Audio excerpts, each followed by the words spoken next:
उपेंद्र यादव जी तो उपराष्ट्रपति के लिए समर्थन मांग रहा है, अपने केना लगैया जब उपराष्ट्रपति जी आ राष्ट्रपति जी दोनों मध्य में दे सके छै? देखो, राष्ट्रपति के लिए कोई व्यक्ति है तो वो मोहन ठाकुर जी है, और वही व्यक्ति जो प्रधानमंत्री बनला के बाद देश के लागी कुछ न कल है, तो वो राष्ट्रपति बनला के बाद कथी करती देश के लागी? आप बताओ तो देश के लागी कुछ कर सके छी? तो चंदन जी अपने के की लगैया कि मतलब उपेंद्र यादव जी मोहन ठाकुर जी के सपोर्ट करते कि न करते? देखो, सिर्फ मधेसी दल न देते, मधेसी दल के अलावा माओवादी, कांग्रेस, एमएलए में जितना भी मधेसी संसद सब रही सब देते। तो मोहन ठाकुर जी के ऊपर कोई भी एहन क्लेम न लागल है, कोई भी एहन भ्रष्टाचारी के आरोप न लागल है, कोई भी एहन दुरुस्त देश के लेके कोई दुर्व्यवहार न लागल है, तो कोई भी है राष्ट्रपति के लेल तो वो है एक एगो सिर्फ मोहन ठाकुर जी, स्वच्छ व्यक्ति, ईमानदार।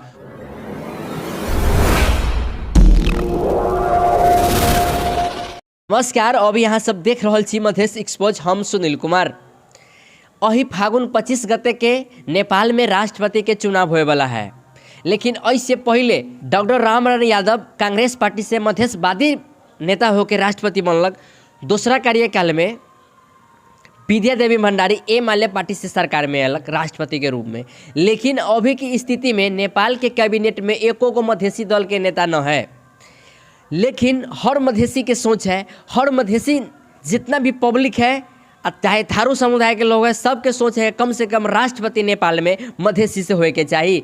लेकिन एगो मधेसी दल उपराष्ट्रपति के लेके दूसरा पार्टी से सहयोग मांग रहा है, और दूसरी मधेसी दल राष्ट्रपति के लेके दूसरा दल से समर्थन मांग रहा है। अगर एना बटल रहा तो हमरा न लगैया कि राष्ट्रपति भी मधेश में आयत और उपराष्ट्रपति भी मधेश में आयत। हम इस सारे सवाल पर बातचीत करे के लेल हमर सहयोगी चंदन कुमार से हम कुछ इस बारे में जानकारी लेवे के चाहिए छी। चंदन जी, सबसे पहले अपने के स्वागत है। धन्यवाद। चंदन जी, मधेश में लगभग 75 से अधिक मधेसी सांसद जीतल है, लेकिन एक तरफ लोजपा पार्टी से मोहन ठाकुर जी जो बहुत अनुभवी नेता भी है और मधेश के सबसे पुराना लीडरशिप में भी, और नेपाल के ऐतिहासिक राजनीतिकार मोहन ठाकुर जी के राष्ट्रपति के लेके डिमांड हो रहा है, अपने के की लगैया? देखो, राष्ट्रपति के लेल कोई व्यक्ति है तो वो मोहन ठाकुर जी है। एहि लागी हम बताबै छी कि मोहन ठाकुर एक एहन महान व्यक्ति है जो मधेश के लेके और पूरा नेपाल और नेपाल के लेके थारू समुदाय जितना जनजाति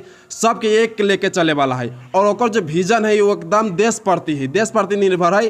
वो देश के लागी बहुत अच्छा सोचे वाला व्यक्ति है। अपने के लगैया कि पूरा मधेसी दल मोहन ठाकुर जी के वोट देते?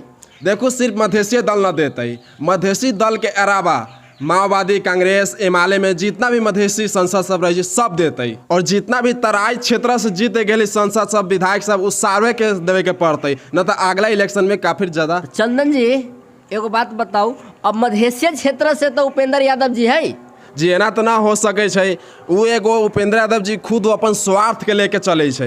अगर जे स्वार्थ के लेके ना चलती तो वो तो सब मिल के कहती कि चल जितना मधेसी सब एक जगह जुट होके एगो राष्ट्रपति के थारा कराऊ, राष्ट्रपति समक्ष मांगती ना, तो अपन उपराष्ट्रपति के मांगे के मतलब है कि स्वार्थ है ना। तो चंदन जी, अपने के की लगैया कि मतलब उपेंद्र यादव जी मोहन ठाकुर जी के सपोर्ट करते कि ना करते? जी, सही बात कहलिए, उपेंद्र यादव जी के सपोर्ट करे के चाहिए। एहि लागी हम कहै छी कि मोहन ठाकुर जी एगो राष्ट्रपति बन जाते तो मधेसी के हरेक हक मिल जाते, नागरिकता विधेयक के लेके। खाली मधेसी के मिलते कि पहाड़ी मतलब पूरा संपूर्ण नेपाल के समाज के मिलते? पूरा संपूर्ण नेपाल के मिलते, और नागरिकता विधेयक पारित हो गला के बाद सिर्फ मधेसी के ना, पहाड़ी सबे के फायदा होते। चंदन जी, माधव नेपाल जी उहवे मधेसी है, मधेसी समुदाय में जन्म ले है, तो केपी ओली शर्मा जी के डिमांड है, मांग है कि जब एमएलए पार्टी से बाहर के व्यक्ति राष्ट्रपति के लिए खड़ा होए तो ओई के लिए माधव नेपाल जी के खड़ा कराल जाए। आई अपने की कहे चाहिए? वो तो मधेश के है। सही बात कहलिए, मधेश के, मधेसी में जन्म भेले, मधेसी के जन्मभूमि पर जन्म भेले ओकरा, वो हकीकत में मधेसी, लेकिन वो प्रधानमंत्री रहल व्यक्ति है। लेकिन प्रधानमंत्री जो समय में रहले तो वो देश के लागी कथी कहले, एको गो ओकर एग्जाम्पल में बताऊ तो? सही बात है कि ना कुछ करे, लेकिन देश हमरा मधेश के तो प्रधानमंत्री बनल ना मधेसी प्रधानमंत्री बनला पर कोई फायदा ना है। मान लो कि यहाँ देश के लागी चाहिए, मधेश के लागी कोई हित में कोई कामे न कैली तो कौन फायदा प्रधानमंत्री बनला से? और वही व्यक्ति जो प्रधानमंत्री बनला के बाद देश के लागी कुछ न कल है, तो वो राष्ट्रपति बनला के बाद वो कथी कर दी देश के लागी? आप बताओ तो, देश के लागी कुछ कर सके छी?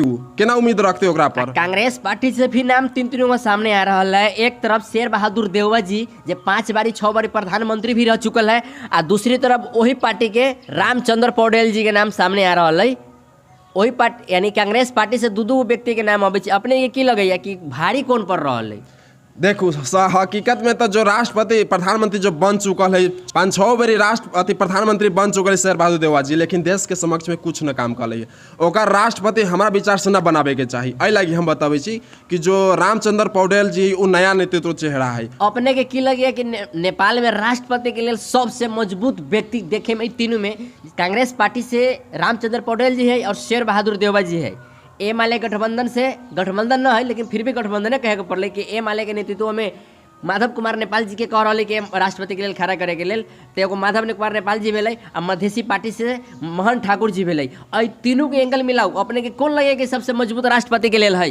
देखो ये तीनों समक्ष में हम एगो एंगल बताबै छी कि जो शेर बहादुर देवा जी प्रधानमंत्री रह चुकल है लेकिन वो देश के हित में कुछ न कल है। माधव कुमार नेपाल जी वो भी प्रधानमंत्री रह चुकल है, कुछ न कल देश के हित में। लेकिन मोहन ठाकुर जी के एहन महान व्यक्ति है जो अभी तक कोई भी एहन पोस्ट पे बड़ा पोस्ट पे न गए, लेकिन वो जते राष्ट्रपति बनते तो हमारा लगे कि एकदम मजबूत व्यक्ति। तो मोहन ठाकुर जी के ऊपर कोई भी एहन क्लेम न लागल है, कोई भी एहन भ्रष्टाचारी के आरोप न लागल है, कोई भी एहन दुरुष्ट देश के लेके कोई दुर्व्यवहार न लागल है। तो कोई भी है राष्ट्रपति के लेल तो वो है एक एगो सिर्फ मोहन ठाकुर जी स्वच्छ व्यक्ति ईमानदार कि देश के हित में अच्छा काम करत हमारा लगे। सही बात है कि वास्तव में मधेश से आज तक ले एगो मधेसी भी प्रधानमंत्री के लेल आज तक ले के रिकॉर्ड में न बनल है। लेकिन शुरू में जब गणतंत्र के स्थापना भेलक नेपाल में तो पहला राष्ट्रपति के रूप में डॉक्टर रामवरण यादव जी के बनाल गेल है। लेकिन डॉक्टर रामवरण यादव जी मधेश के लिए या नेपाल के लिए कोई अपना हिसाब से कोई भी फैसला न ले रहे। उनका बाद विद्या देवी भंडारी जी बनलक, वो भी कोई एक्शन अपना हिसाब से वास्तव में हमारा देश के लिए एहन एक्शन लेवे के चाहिए, एहन काम कदम उठावे के चाहिए, एहन कोई कदम न उठेलक। मोहन ठाकुर जी अभी नया नेतृत्व कर रहा है राष्ट्रपति के लिए मधेसी दल से, और इधर से है माधव कुमार नेपाल जी और उधर से है शेर बहादुर देवा जी और रामचंद्र पौडेल जी अपन अपन कसरत में लागल है कि राष्ट्रपति के लेके। अगर वास्तव में यहाँ सबके तीनों में सबसे ज़्यादा मजबूत कौन लगैया, या मधेसी दल से मोहन ठाकुर जी, या माधव नेपाल जी, या शेर बहादुर देवा जी, या रामचंद्र पौडेल जी, अपने के की लगे यार कमेंट बॉक्स में जरूर दें। और सबसे साफ सुथरा छवि के भी नेता कौन है अपने सब कमेंट बॉक्स में जरूर दें। जय नेपाल, जय मधेश।